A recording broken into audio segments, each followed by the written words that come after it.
Hello and welcome. I'm Ericka Sallee of TruSynergy, and nice to be back with you for another installment of the TruWoman series. I am so excited to be in the company of such a dynamic woman. When you hear her story, you will think so too. She's not only making strides in her community, but she is making strides in her personal life as well. I'm so happy to introduce to you Ms. Marguerite Woods. Hello. Oh, hi, and how are you today? I'm wonderful, and you? I am doing very well, and I'm very excited to be here, and thank you so much for that lovely introduction. Oh, thank you, and thank you for welcoming us into your home to do this interview. I'm just so excited about our viewing audience hearing your story. You are so welcome. Thank you, thank you. So, Miss Marguerite, tell us about who you are. I know that you are doing a number of things in the community to support folks that share a common interest that you have. And so tell us about that. Oh my. Okay, Erica. Well, I am, as you know, a blind woman. And in the community, I have recognized that blindness is something that I can deal with, but it does not have to define me. And so that has become my message for my life and for those that I'm attracted to that want to hear that. Blindness has been my greatest teacher. It has helped me to really understand and focus on the idea that I am more than just blood and bones and what you see. I am connected to something that is of great power. Awesome. And to practice allowing that to flow through me as I connect with people in my personal life, in my friendships, in my hobbies, and in my opportunities to speak with groups of people and individuals has been a source of extreme joy and happiness for me, because it has helped me to become more of the woman that I am becoming. Wonderful, wonderful. And so you do a lot of work with another community of blind folks. So tell us a little bit about that. Okay, there's an organization called the National Federation of the Blind. And I make that distinction because a lot of organizations that are out there are working with or for the blind. Okay. And this is of the blind. Okay. And we're very proud of that. And so the distinction there is that blind people run this organization. Ah, okay, Yeah. okay. They are administrators, teachers, just everything. Awesome. They are really running it. Okay. And I had the honor of being asked to be a part of their planning committee for their Seniors Losing Vision Possibilities Fair for 2013. Okay. And that was quite an honor. I had the opportunity to work with many blind seniors in their capacity to demonstrate to others that you can still have a very productive life and continue to have a level of independence. And so we were able to demonstrate to people kitchen skills, hobbies, personal banking. We even made candy that we were able to give to the crowd. Okay, So, okay. yeah. That's awesome. And it's interesting because, you know, someone watching this video may look at you and say that you have a disability. But it sounds like you don't consider yourself that way for the reasons that you just described. Not at all. You know, I've heard so many different terms about having a condition, I'll call it, that makes life a little bit different for myself and others than a lot of other people. But like I said, blindness has become my greatest teacher. It has really helped me to understand that there are things that you can do, things that you can be that definitely go beyond the conditions that you may be living with or living through. And I think it's a great message for me to practice on a regular basis, because what I truly understand is that it's not like a degree that you get at one time and then you have it for forever. It's really something that I choose to practice on a daily basis. And when I can do it, I'm really very happy about that. But what I've discovered is how to be happy about it when I can't do it, because it's helping me to choose things and understand things about myself that expands who I am. And, you know, for me, that's a great message. Absolutely. It's a great message that the rest of the folks who are watching this segment can listen to and absorb as well. So, you know, oftentimes we who have physical sight think that we have a vision, but what I get from you is that your vision goes far beyond what you can see with your two eyes, your physical eyes. What vision do you have, not just for your space in the immediate circle that you're in, but for the world that we live in? Such a great question. And for me, I recognize through my daily living that the times that we're living in, I remember 2000, the year 2000, everybody was so up in arms and afraid that the world was coming to an end. And then again in 2012, I remember that same energy.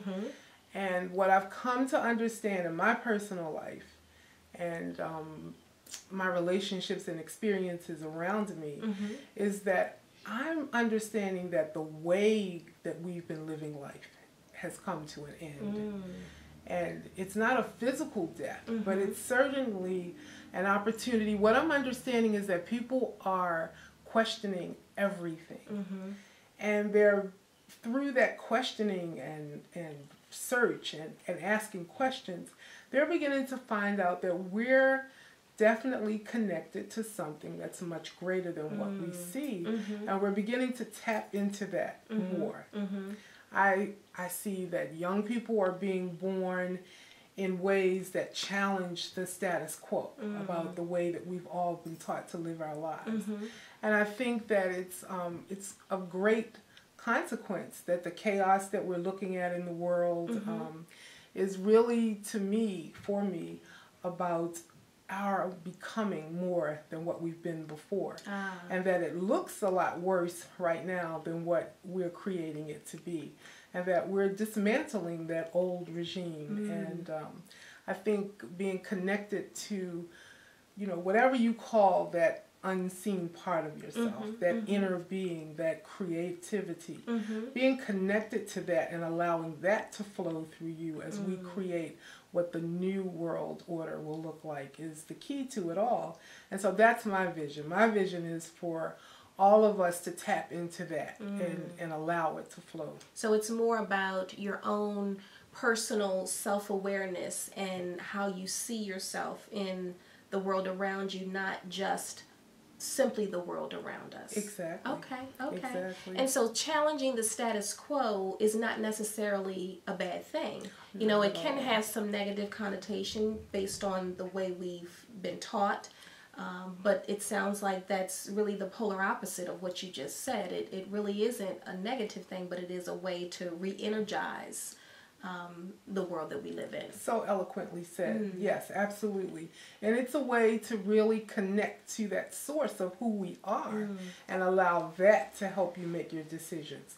And so we're not so dependent on something outside of us to order our steps, because we all come here with such great gifts. Absolutely. And we start to lose sight of that because my gifts don't look like yours. Then we start to judge whether it's a good thing or a bad thing. And I think that this is an opportunity for us to really get away from that. And we don't have to be in competition with each other. We can really learn how to celebrate our own gifts and the gifts of those around us, knowing that we all have them. Wonderful. Such an awesome and powerful statement. Now, I know there's something very special about you, and if the audience hasn't seen that thus far, then listening to this piece of what I've discovered about you will give folks the indication of just how special you are. So you made an adjustment in your life for about 11 months. Tell us about that. I had an opportunity to go and live in India, in the southern part of India, from December until January of 2011.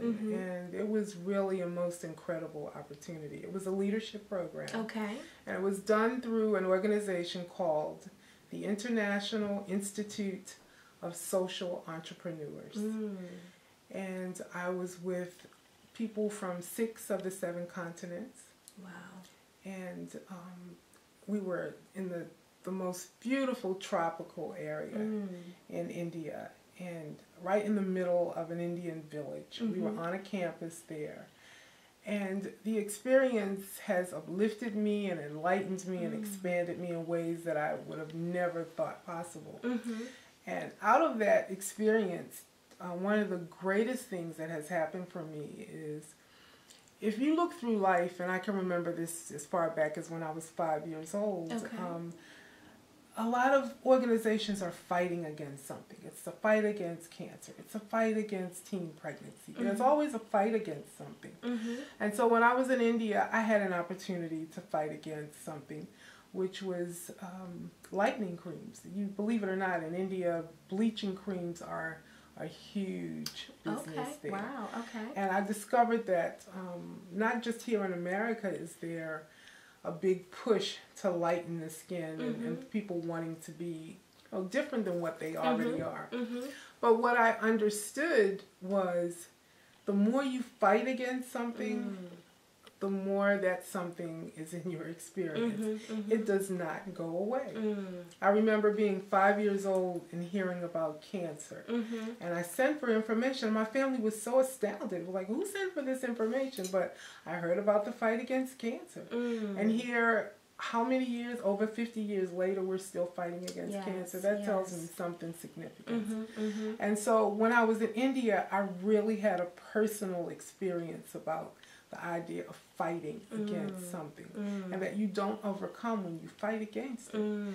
And so that has ordered my steps as I've come back, and I'm recognizing that in order for us to do, or I'll say for me, in order for me to do the things that are important to my heart, that I need to understand myself. I need to understand the people around me. I need to create relationships and together discover the things that are important to us, and allow myself and other people to learn what those things are, and have the experiences that will teach them what they need to do, and trust that they will be able to make that decision for themselves. Very empower them. Yes, and you know, there's 2 things that you mentioned that are really important, and that is the concept of togetherness, because so often we are divided because we're fighting against a cause and we really don't recognize that there really is power in numbers and working together to make changes and adjustments for that cause. So important for us to remember that.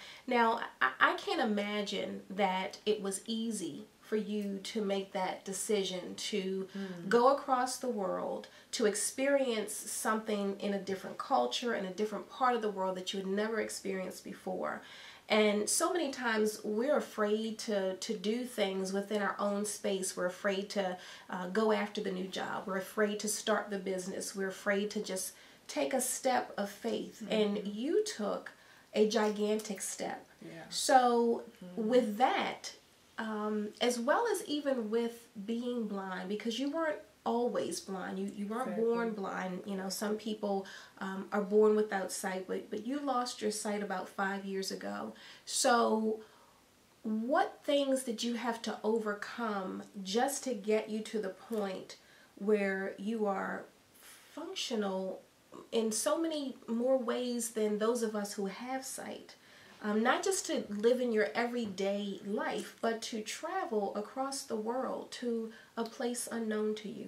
What things did you struggle with to be able to handle that and have the experiences that you had? Okay. True. I became totally blind about 5 years ago. Okay. And I'm not going to kid you or anyone else. It was devastating for me, overwhelming, and actually started having anxiety attacks.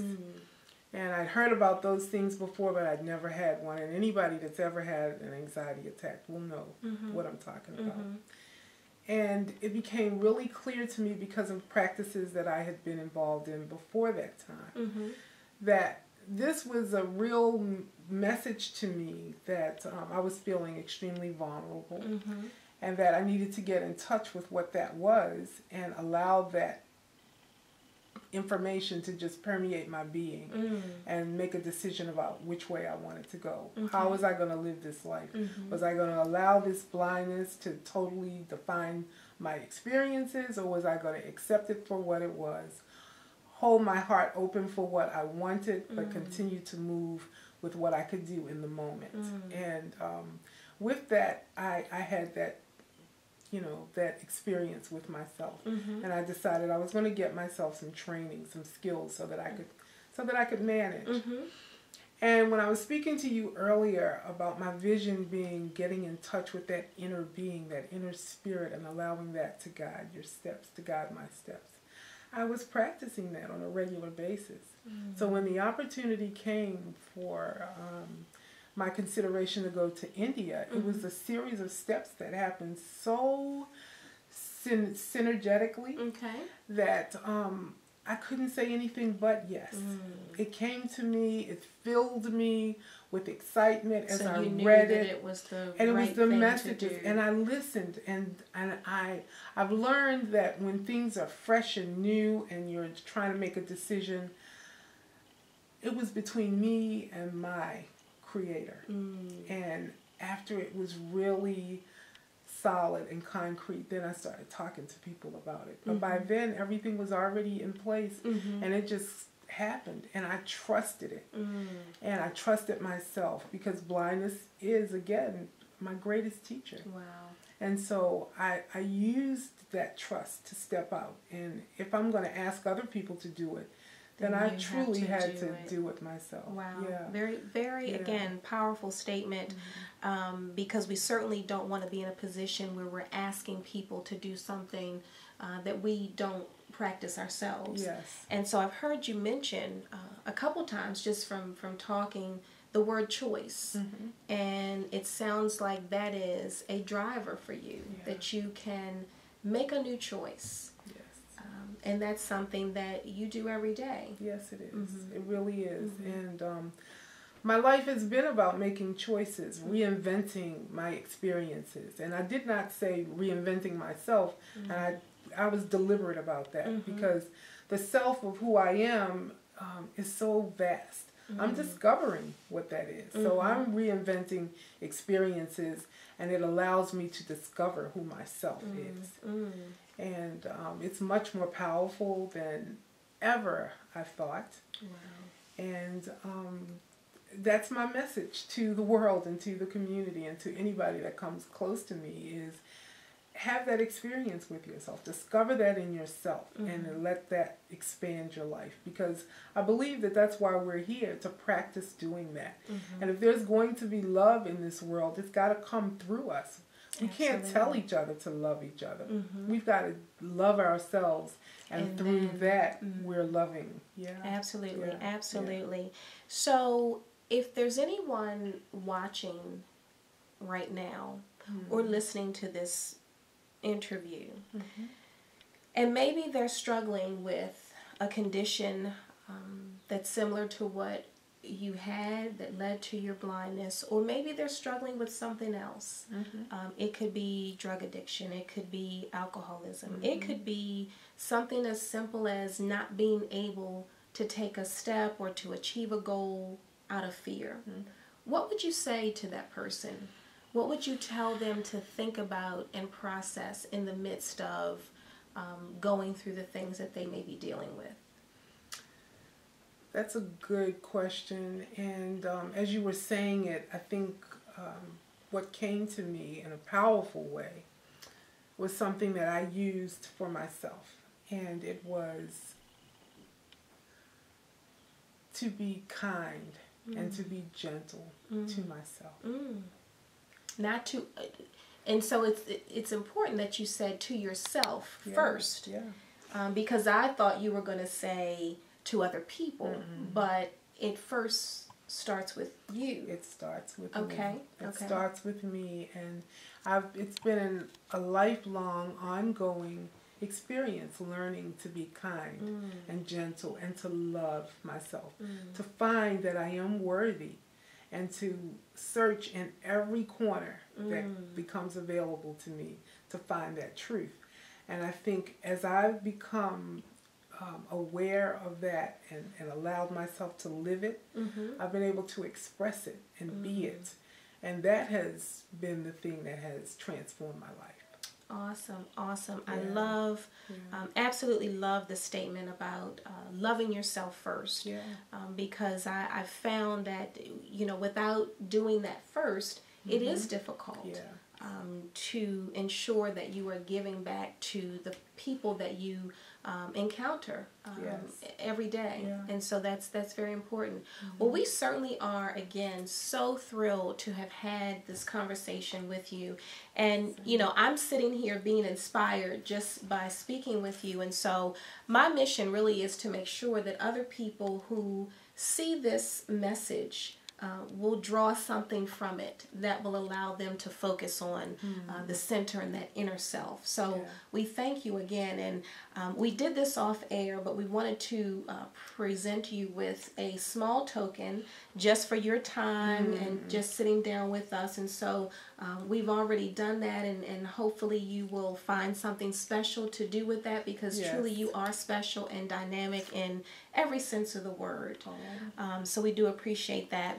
And so we just want to thank you for your time with watching this video. We are so inspired by the story of Marguerite Woods. And so we ask that you would stay tuned for other stories of dynamic women that we will be bringing to you. For more information about TruSynergy, you can visit us on the web at www.trusynergy.org. And if you'd like to find out more information about the organization that Marguerite supports and how you can help, you can look at that information and reach out to them, and that information is at the bottom of your screen. So we thank you, and until next time, be well.